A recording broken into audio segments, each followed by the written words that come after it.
தொடர் தோல்வி படங்கள் கொடுத்து வந்த சூப்பர் ஸ்டார் ரஜினிகாந்த் இளம் இயக்குனர் ரஞ்சித்துடன் இணைகிறார் என்றபோது எதிர்பார்ப்பை விட எப்படிப்பட்ட படமாக வரப்போகிறது என்கிற ஆர்வம்தான் அதிகமாக இருந்தது. படம் வெளியான பிறகு என்றைக்குமே ரஜினிதான் சூப்பர் ஸ்டார் என அழுத்தமாக பதிவு செய்தது கபாலி. தனது வயதுக்கேற்ற கதாபாத்திரத்தில் ரஜினி நடித்திருந்தது பலரையும் வெகுவாக ஈர்த்தது. மெட்ராஸ் மூலம் தமிழ் சினிமாவில் முத்திரை பதித்திருந்த ரஞ்சித்துக்கு இந்தி சினிமாவில் மொழிமாற்றம் மூலம் அப்படம் அறிமுகம் வழங்கியது. கபாலி அந்த வருடத்தின் அதிக வசூலை குவித்த படம் என்றாலும் ரஞ்சித் அதில் ஒடுக்கப்பட்ட மக்களுக்காக பேசியது குறித்து சிலர் விமர்சனங்களை எழுப்பியிருந்தனர். ஒரு குறிப்பிட்ட சாதியை மையமாக வைத்து அதன் பெருமையை பேசும் படங்கள் எல்லாம் சத்தமில்லாமல் வந்து போய்கொண்டிருக்க, ஒடுக்கப்பட்டவர்கள் என ஒட்டுமொத்தமாக பேசிய கபாலிக்கு சாதிய படம் என்று அடையாளம் வழங்கப்பட்டது. ரஜினியை ஏமாற்றி ரஞ்சித் தனது அரசியலுக்காக பயன்படுத்திக் கொண்டார் எனவும் புகார்கள் எழுந்தன. இப்படி விமர்சித்துக் கொண்டிருந்தவர்களுக்கு அதிர்ச்சியாக வந்தது மீண்டும் இணைகிறது ரஜினி ரஞ்சித் கூட்டணி என்கிற செய்தி. இம்முறை கதைக்களமே மும்பையில்தான் என்பதால் கிட்டத்தட்ட நேரடி இந்தி படம் போலவே பார்க்கப்பட்டது. மும்பை குடிசைவாழ் மக்களை சுற்றி ஒட்டுமொத்த இந்தியாவின் பெருநகரங்களில் துரத்தப்படும் பூர்வகுடிகள் பற்றி பேசியது காலா. காலாவின் வெற்றி இந்தி திரையுலகத்தின் கவனத்தை மொத்தமாக ரஞ்சித் மீது திருப்பியது. ராகுல் காந்தி சந்திப்பு வரை அவரை இட்டுச் சென்ற காலா இந்தியில் நேரடியாக திரைப்படம் எடுக்கும் வாய்ப்பையும் வழங்கியுள்ளது. எப்படி ரஜினி எனும் உச்ச நட்சத்திரம் தனது கைகளுக்கு கிடைத்தும் அதை வைத்து பணம் செய்யாமல் தான் நம்பும் அரசியலை ரஞ்சித் முன்னெடுத்தாரோ, அதேபோல் இந்தி திரையுலகையும் தனது அரசியல் களமாக ஆக்கப் போகிறார் என்பது அவரது அடுத்த படத்தின் கதைக்களமே கூறிவிட்டது. ஏனெனில் ரஞ்சித் இயக்கப் போகும் படம் பிர்சா முண்டாவின் வாழ்க்கை. தமிழ் மக்களுக்கு பிர்சா முண்டா யார் என்பது தெரியாமல் இருக்கலாம். ஆனால் வடக்கில் பிர்சா முண்டா பெயரில் விமான நிலையம் இருக்கிறது. Birsa institute of technology, Birsa Munda Vanvasi Chhatravas, Sido Kanhu Birsa university, Birsa விவசாய பல்கலைக்கழகம் என பல்வேறு கல்வி நிறுவனங்களுக்கும் பிர்சா முண்டாவின் பெயர் சூட்டப்பட்டிருக்கிறது. எல்லாவற்றுக்கும் மேல் பிர்சா முண்டாவின் படம் இந்திய நாடாளுமன்ற மியூசியத்தில் தொங்கிக் கொண்டிருக்கிறது. பிர்சாவை பற்றி நூற்றுக்கணக்கான நாட்டுப்புற பாடல்கள் இன்றும் பாடப்பட்டு வருகின்றன. யார் இந்த பிர்சா முண்டா? சுமார் 110 ஆண்டுகளுக்கு முன்பு இறந்து போன ஒருவரை எதற்காக இந்தியா கொண்டாடி கொண்டிருக்கிறது? அன்றைய பெங்கால் மாகாணத்திலும் இப்போது ஜார்க்கண்ட் மாநிலத்திலும் உள்ள குந்தி மாவட்டத்தில் உலிஹாத்து என்கிற குக்கிராமத்தைச் சேர்ந்தவர்தான் பிர்சா முண்டா.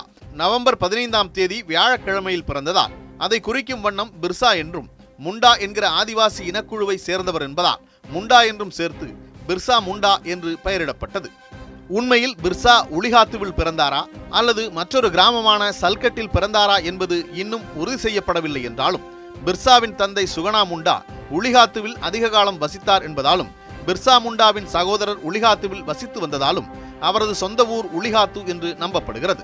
இந்த ஊர் குழப்பத்திற்கு காரணம் பிர்சாவின் குடும்பம் சோட்டநாக்பூர் பிரதேசம் முழுக்க வாழ்வாதாரம் தேடி இடம்பெயர்ந்து கொண்டிருந்ததே. விவசாய கூலி வேலைக்காக ஊர் ஊராக அந்த இனக்குழுவே குடும்பமாக வேறு ஊர்களுக்கு சென்று கொண்டிருந்தாலும், பிர்சாவின் குழந்தை பருவம் மற்ற முண்டா சிறுவர்களைப் போல குதூகலமானதாகவே இருந்தது.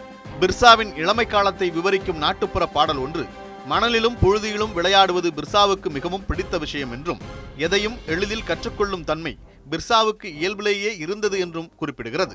சிறு வயதிலேயே புல்லாங்குழல் ஊதுவதில் பிர்சா கைதேர்ந்தவராக இருந்திருக்கிறார். அதேபோல் துயிலா என்று அழைக்கப்படும் பூசணிக்காயிலிருந்து தயாரிக்கப்படும் நரம்பு வாத்தியத்தையும் பிர்சா வாசிக்க கூடியவராக இருந்திருக்கிறார்.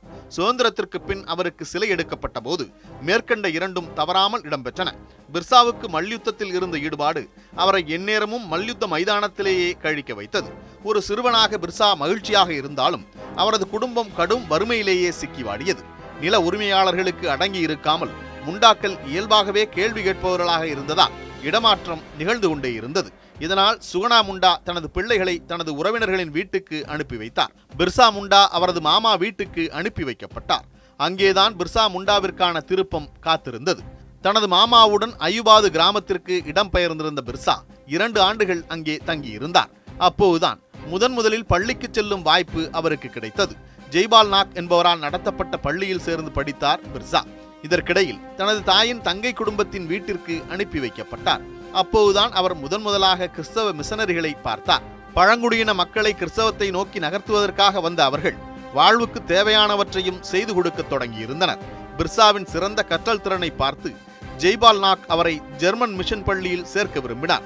ஆனால் அது கிறிஸ்தவர்களுக்கு மட்டுமே ஆன பள்ளி என்பதால் பிர்சா மதம் மாறினார். பிர்சா முண்டா பிர்சா டேவிட் ஆனார். அது பேச்சு வழக்கில் பிர்சா தாவூத் ஆனது. பிர்சா முண்டாவிற்கு கிறிஸ்தவ மத கருத்துக்கள் ஈர்ப்பாக இருந்தன. முண்டாக்கள் பின்பற்றி வந்த சில மூட பழக்கங்களை எல்லாம் கிறிஸ்தவம் விட்டொழிக்க வேண்டும் என்று கூறியதால் அறிவுக்கு உகந்த மதமாக கிறிஸ்தவத்தை பார்த்தார் பிர்சா முண்டா. இந்த சமயத்தில்தான் அவர் தங்கியிருந்த சாய்பாசா என்கிற பகுதிக்கு அருகே கிறிஸ்தவ மதத்திற்கு எதிராக நடந்த கலகம் பிர்சாவின் மனத்தில் ஆழமாக பதிந்தது. கிறிஸ்தவ மிஷனரிகள் சர்தார்களை மதமாற்றம் செய்வதற்கு எதிராக தொடங்கிய அந்த போராட்டம் அப்படியே மதமாற்றத்தின் மூலம் மக்களை பிரிட்டிஷின் ஆளுகைக்கு கீழ் கொண்டு வர முயல்வதையும் சுட்டிக்காட்டி நடைபெற்றது. 1886 முதல் 1890 வரை பிர்சா மதத்தின் பின்னால் இருக்கும் அரசியலையும் மதத்தை முன்வைத்து நடத்தப்படும் அரசியலையும் பகுத்து ஆராயத் தொடங்கினார்.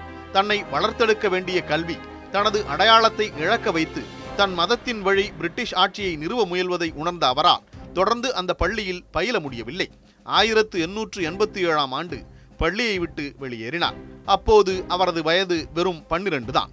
அடுத்த ஆண்டே கிறிஸ்தவத்தை விட்டும் வெளியேறி தன்னுடைய தாய் மதத்திற்கு திரும்பினார். ஆனால் அவரால் தனது தாய் மதத்திலும் தொடர்ந்து இருக்க முடியவில்லை. மாற்று மதம் தன்னை அடக்க நினைக்கிறது என்பதற்காக மூட நம்பிக்கைகள் மிகுந்த தனது தாய் மதத்திற்குள் சென்று சிக்கிக் கொள்வது பிர்சாவுக்கு சிக்கலாக இருந்தது. அடையாளம் என்கிற பெயரில் மூட பழக்கங்களை சுமந்து கொண்டு திரிய முடியாது என்பதில் உறுதியாக இருந்தார். இந்த கட்டத்தில் தன்னை ஒரு வைணவராக கருதி இறைச்சி உணவை மறுத்து பூணூல் அணிந்து கொண்டு துளசி செடியை வணங்கி வந்தார் என்றும், பின்னர் தனது பழங்குடி மதத்திற்கு இணையான மூட நம்பிக்கைகள் வைணவ வழிபாட்டிலும் இருந்ததாலும் அத்துடன் மக்களின் பொருளாதாரத்தை சுரண்டி சிலர் சொகுசாக வாழ்வதற்கு அவ்வழிபாடு முறை பயன்படுகிறது என பிர்சா கருதியதாலும் அதை விட்டும் வெளியேறினார். இதற்கெல்லாம் ஒரே தீர்வு தானே புதிய மதம் ஒன்றை உருவாக்குவதுதான் என முடிவு செய்தார் பிர்சா முண்டா. கிறிஸ்தவ மதம் செலுத்தும் காலனி ஆதிக்கத்தை விடுத்து வைணவ மதம் செய்யும் பொருளாதார சுரண்டலை நீக்கி தனது பழங்குடி மதத்தில் இருக்கும் மூட நம்பிக்கைகளை ஒழித்து புதிய மதம் ஒன்றை கட்டமைத்தார். அதற்கு பிர்சைத் என்று பெயரிட்டார். தன்னைத்தானே இறை தூதர் என்று அழைத்துக் கொண்டார். 1889 ஆண்டு முதல் 1890 வரை பிர்சைத் மதத்தை பரப்பும் வேலையை மேற்கொண்டார். செல்லும் இடங்களில் கிறிஸ்தவ மதத்தையும் இந்து மதத்தையும் எதிர்த்து பேசினார். பாதிரியார்களும் அர்ச்சகர்களும் செய்யும் பித்தலாட்டங்களை தோலுரித்து காட்டினார். இறை தூதர்கள் மீது நம்பிக்கையில்லா முண்டா இன மக்களிடம் தான் இறை தூதர் என்று நம்ப வைத்தார். பழங்குடி கதைகளில் இருக்கும் சின்னங்கள், சொல்லாடல்கள் அனைத்தையும் பயன்படுத்தி தன்னை ஏற்றுக்கொள்ள வைத்தார். சூரிய கடவுளின் அம்சம் உள்ளவர் என மக்கள் அவரை ஏற்றுக்கொண்டனர். பிறகு அவர்களே பிர்சா முண்டா பற்றிய பெருமைகளை பேசத் தொடங்க அவரது புகழ் அந்த பகுதி முழுக்க பரவியது. அவரை சந்திக்க ஏராளமானோர் வந்து சென்றனர். அவரிடம் ஆசியும் அறிவுரையும் பெற்று சென்றனர். இத்தனையும் செய்தபோது அவருக்கு வயது வெறும் 15 மட்டுமே. இதற்கிடையில்தான் காடுகள் மீது முண்டா மாதிரியான ஆதிவாசிகளுக்கு இருந்த உரிமைகளை பறிக்கும் விதமாக சில சட்டங்களை கொண்டு வந்தது பிரிட்டிஷ் அரசு. இதற்கு எதிராக போர்ஹாட் என்கிற பகுதியில் நடைபெற்ற முண்டாக்கள் போராட்டத்தில் கலந்து கொண்டார். 1882 ஆண்டு கொண்டு வரப்பட்ட இந்திய காடுகள் சட்டம் 7 என்கிற சட்டத்தின் மூலம் கிராமங்களில் இருந்த புறம்போக்கு நிலங்கள் அனைத்தும் பாதுகாக்கப்பட்ட காடுகள் என்கிற வரையறைக்குள் கொண்டு வரப்பட்டன.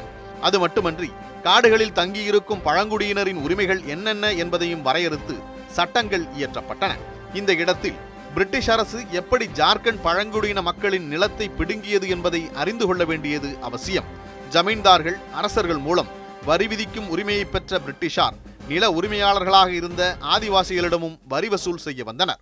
ராஞ்சி மற்றும் அதனை சுற்றியுள்ள பகுதிகளில் விளைச்சல் அதிகமாக இருக்கவே கல்கத்தாவிலிருந்து வணிகர்கள் ராஞ்சியையும் அதை சுற்றியுள்ள ஆதிவாசிகள் வசிக்கும் கிராமங்களையும் நோக்கி படையெடுத்தனர். உப்பு, புகையிலை, ஆடைகள் போன்றவற்றை கொடுத்துவிட்டு மூட்டை மூட்டையாக விவசாய பொருட்களை வாங்கி சென்றனர். மெல்ல மெல்ல ஆதிவாசிகள் கடனில் விழத் தொடங்கினர்.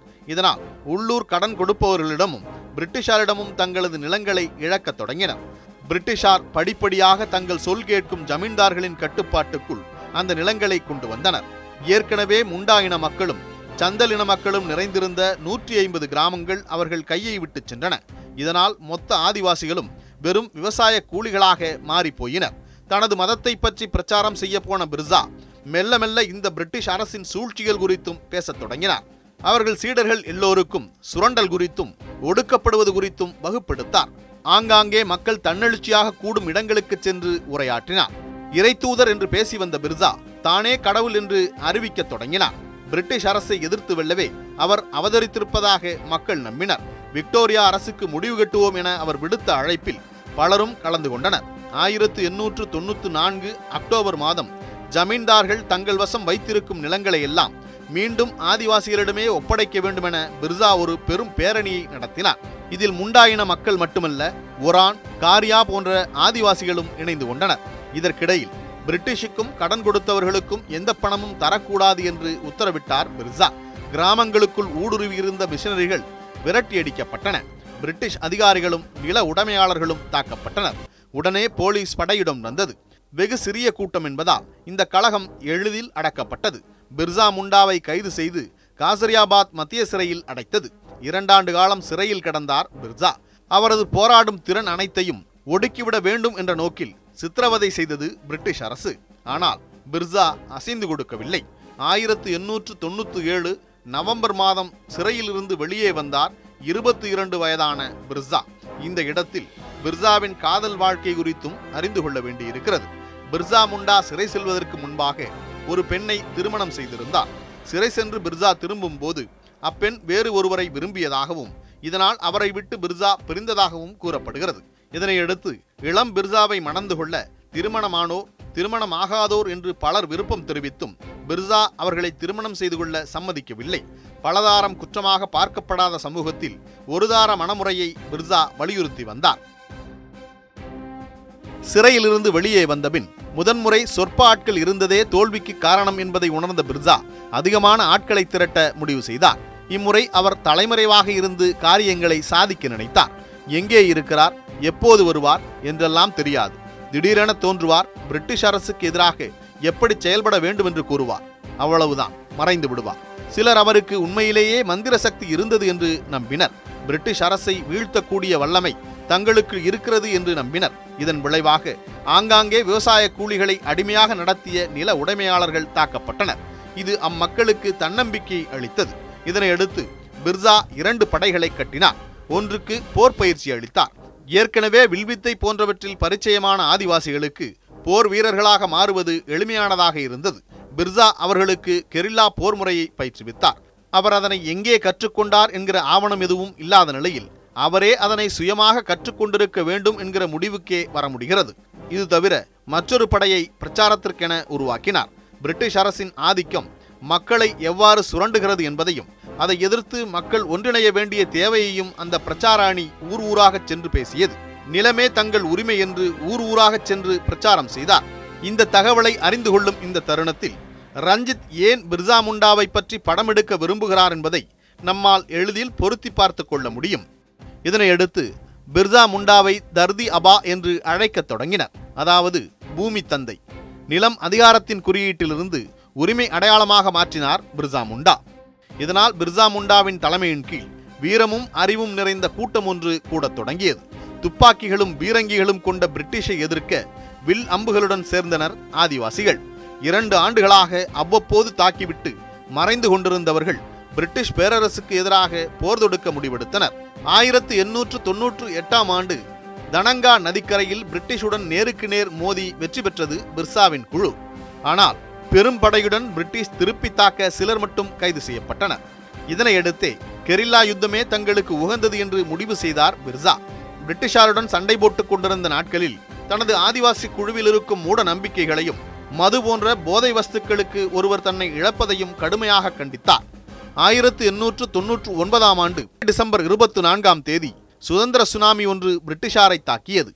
ஆம், பிரிட்டிஷ்காரர்கள் மீதான தாக்குதலுக்கு கிறிஸ்துமஸுக்கு முதல் நாளை தேர்ந்தெடுத்தார் பிர்சா. குந்தி, ஜமர், பாசியா, ராஞ்சி போன்ற இடங்களில் இருந்த காவல் நிலையங்கள் அடித்து நொறுக்கப்பட்டன. 8 போலீஸ்காரர்கள் கொல்லப்பட்டனர். 32 பேர் படுகாயமடைந்து உயிர் தப்பினர். ஆதிவாசி நிலங்களை பிடுங்கி நில உரிமையாளர்களாக இருந்த 89 பேரின் வீடுகள் மொத்தமாக எரிக்கப்பட்டன. கிறிஸ்தவ ஆலயங்களும் பிரிட்டிஷாரின் சொத்துக்களும் கொளுத்தப்பட்டன. ஒரே நாளில் இந்த கலகம் 550 சதுர மைல்களுக்கு பரவியது. அடுத்தடுத்த நாட்களில் பரவிய இந்த கலகம் சோட்டா நாக்பூர் பகுதி முழுக்க பரவ 4வது நாளே ராஞ்சி காவல்துறை அதிகாரி இராணுவத்தின் உதவியை கோரினார். பிரச்சனையின் தீவிரத்தை உணர்ந்து உடனே 2 கம்பெனி இராணுவத்தை அனுப்பி வைத்தது பிரிட்டிஷ் அரசு. ஆனால் இராணுவம் வந்து சேர்ந்தபோது பிர்சா முண்டாவும் அவரது படை வீரர்களும் மாயமாகினர். முதல் தாக்குதல் 1900ஆவது ஆண்டு ஜனவரி 5ஆம் தேதியன்று நிறைவுற்றது. பிர்சாவின் குழு அடுத்த தாக்குதல் செய்வதற்கு முன்பு அவர்களை தேடி அழித்துவிட முடிவு செய்தது பிரிட்டிஷ் அரசு. பிர்சாவை காடுகளுக்குள் பிரிட்டிஷ் அரசு தேடிக்கொண்டிருக்க மாயமான அடுத்த நாளே, அதாவது ஜனவரி 6ஆம் தேதியே தனது உள்குலான் என்று அழைக்கப்படும் போராட்டத்தை தொடங்கினார். உள்குலான் என்றால் பெரும் கலகம் என்று அர்த்தம். இம்முறை நில உடைமையாளர்கள் மேல் மட்டுமல்ல, வட்டிக்கு விடுவோர், உயர் அதிகாரிகள், ஒப்பந்தக்காரர்கள் என பிர்சாவின் தாக்குதல் விரிவடைந்திருந்தது. ஆனால் எல்லாவற்றுக்கும் மேலாக பிர்சாவின் குறி பிரிட்டிஷ்காரர்களாகத்தான் இருந்தது. மற்றவர்கள் மேல் சாதாரண தாக்குதல் தொடுத்த பிர்சா குழு பிரிட்டிஷ்காரர்கள் மீதும் காவல்துறையினர் மீதும் விஷம் தோய்த்த அம்பை விட்டு கொலை செய்தனர். சில முக்கியமான வியாபாரிகளும் கொல்லப்பட்டனர். அவர்களது வீடுகள் சாம்பலாக்கப்பட்டன. இந்த செய்தி வெளியே பரவ பிர்சாவை சந்தித்திராதவர்கள் கூட அன்றைய தினமே ஆங்காங்கே பிரிட்டிஷார் மீது தாக்குதல் தொடுக்க தொடங்கினர். பிர்சா வந்து தங்களை காப்பாற்றுவார் என்று நம்பினர். தங்களை தாங்களே ஆளும் உரிமையை அவர்கள் நெஞ்சில் விதைத்தனர். இதை வளரவிடக்கூடாது என்று முடிவு செய்த பிரிட்டிஷ் அரசு துரித நடவடிக்கைகளில் இறங்கியது. தம்பரி மலைகளில் பிர்சா முண்டாவும் அவரது குழுவினரும் மறைந்திருப்பதை அறிந்து கொண்டு மலைகளுக்குள் புகுந்தது பிரிட்டிஷ் அரசு. முண்டாக்களின் குடியிருப்புகளுக்கு சென்று கண்மூடித்தனமான துப்பாக்கிச் சூட்டை நடத்தியது பிரிட்டிஷ் படை. ஜாலியன் வாலாபாக் படுகொலையை ஒத்த இந்த படுகொலையிலும் நூற்றுக்கணக்கானோர் கொல்லப்பட்டனர். பிர்சா முண்டா உட்பட வெகு சொற்பமானவர்கள் மட்டுமே உயிர் தப்பினர். கொல்லப்பட்டவர்கள் அனைவரையும் பெரிய குழி தோண்டி புதைத்தது பிரிட்டிஷ் ராணுவம். காயம்பட்டு கிடந்தவர்களையும் உயிருடன் அந்த குழியில் போட்டு புதைத்தது. இனி எவரும் அதுபோன்ற ஒரு கலகத்தை தொடங்கிவிடக் கூடாது என்பதற்காக எப்படி கொல்லப்பட்டார்கள் என்பது அனைத்து ஆதிவாசிகளுக்கும் தெரியும்படி தகவல்கள் வெளியிடப்பட்டன. அந்த தம்பரி மலை மீதே பெரும் அச்சம் விதைக்கப்பட்டது. அந்த பகுதி அதற்கு பின் ஆதிவாசிகளால் இறந்தவர்கள் மேடு என்றே அழைக்கப்பட்டது. 1900ஆவது ஆண்டு மார்ச் 25ஆம் தேதி வெளியான ஸ்டேட்ஸ்மேன் பத்திரிகையில் 400 பேர் கொல்லப்பட்டதாக செய்தி வெளியானது. ஆனால் வெறும் 11 பேர் மட்டுமே கொல்லப்பட்டதாகவும் 9 பேர் காயமடைந்ததாகவும் பிரிட்டிஷ் அரசு ஆவணத்தில் குறிப்பிடப்பட்டது. இதனையடுத்து தப்பிப்போன பிர்சா முண்டாவை இராணுவமே தேடியும் கண்டடைய முடியவில்லை. பிர்சா முண்டா குறித்து தகவல் கொடுத்தால் 500 ரூபாய் பரிசு என்று அறிவித்தது பிரிட்டிஷ் அரசு. இதனையடுத்து 2 மாத தீவிர தேடுதலுக்கு பிறகு ஜங்கோவை என்கிற காட்டில் 1900ஆவது ஆண்டு மார்ச் 3ஆம் தேதியன்று உறங்கிக் கொண்டிருந்த பிர்சா முண்டாவை கைது செய்தது. பிர்சா முண்டாவை தனிச்சிறையில் அடைத்து பிரிட்டிஷார் சித்திரவதை செய்தனர்.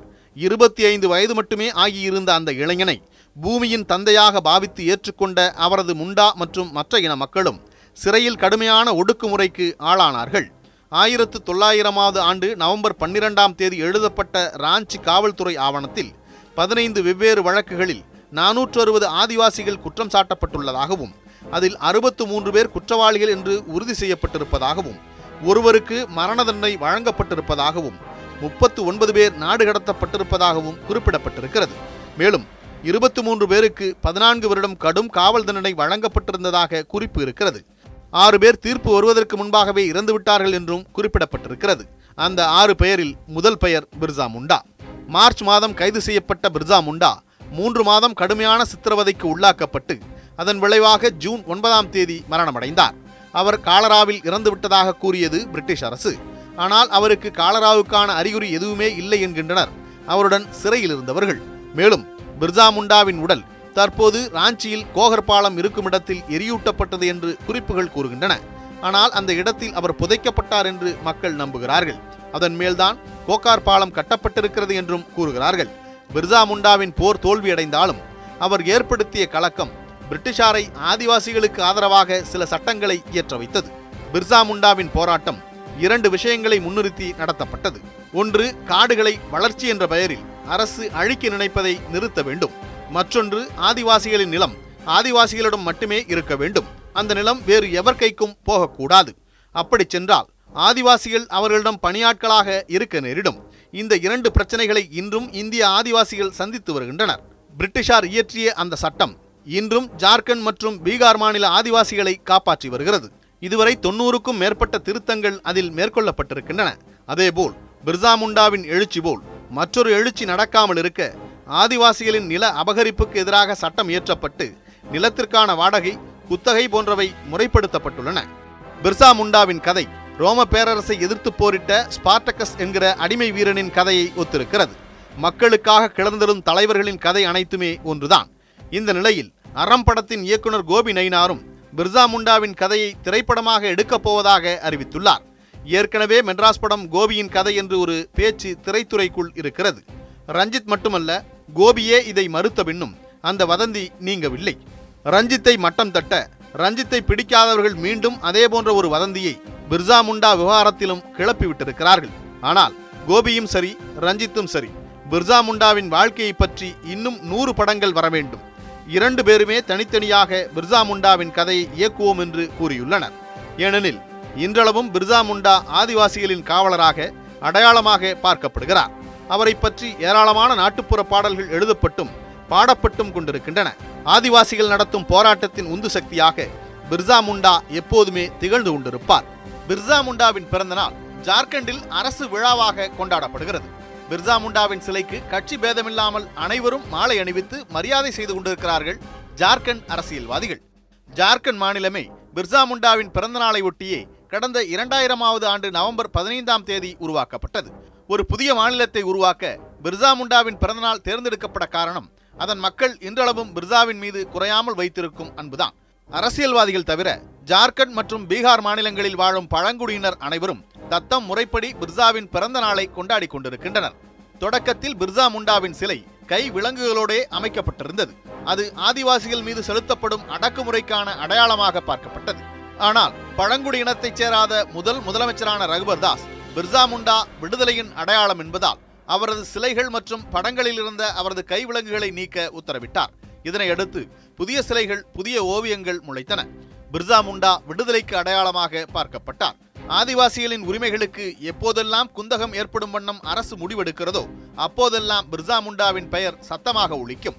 பிர்சா முண்டாவின் போராட்டத்தினால் விளைந்த சோட்டா நாக்பூர் டெனன்சி சட்டம் ஆதிவாசிகளின் நில உரிமையை உறுதி செய்யும் சட்டம் என்பதால் அதை நீக்க முடியாதபடி இந்திய அரசியல் சாசனம் அமைக்கப்பட்டிருக்கிறது.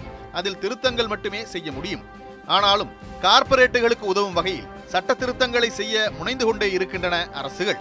கடந்த 2017ஆம் ஆண்டு கூட ஜார்க்கண்ட் அரசு அவற்றில் மாற்றம் கொண்டு வர முயன்று கடும் எதிர்ப்பை சந்தித்தது. அந்த போராட்டங்களின் வழியாக இன்றும் வாழ்ந்து கொண்டிருக்கிறார் பிர்சா முண்டா.